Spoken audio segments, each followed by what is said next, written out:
about what it is that you can do. It's important to know what it is that a company will do for you, or any sort of like department will do for you. It's also important to know what you can do. So today is the last day of the semester for a Carthage College class that is led by Dr. Matthews, who reached out to the Kenosha Police Department last year and said, hey, I have an idea. Can we bring a classroom to your new training center, the RISE Center, and have law enforcement present what it is to be a law enforcement officer in Kenosha, and then go back to the classroom and talk about what they learned. The title of this class is Police and Society, and the class came about because I had been working on a research project with my students on police use of force, and what we did in that class was we investigated how officers are trained when they have to go hands-on with somebody.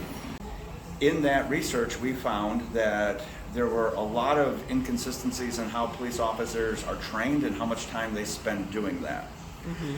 And so I became interested in the question of like police officer training more specifically. So what generates buy-in to training specifically? Mm-hmm. One of the people I trained with, Brazilian Jiu-Jitsu, is also an instructor here. We started talking about the question of training, and he and it's Officer Guardiola and Officer Tetrick had this idea. Said, well, can we collaborate with you in a way where students from Carthage could come and learn more about what we do here in our training?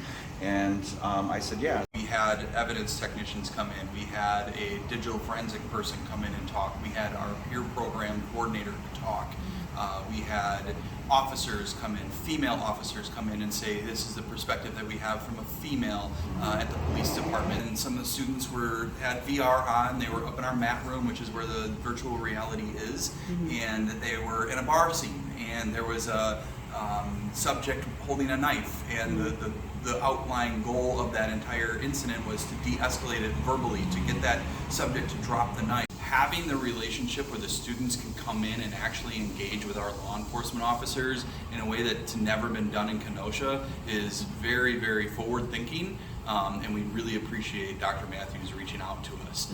And so when I talked to Chief Patton about this training component, he's like, yes, that's what we're trying to do here with KPD. We're trying to create a culture of training and a culture of officer improvement over time. And so that's why I think this class is so important, because now my students are seeing this, like this is how police officers actually get good at their jobs.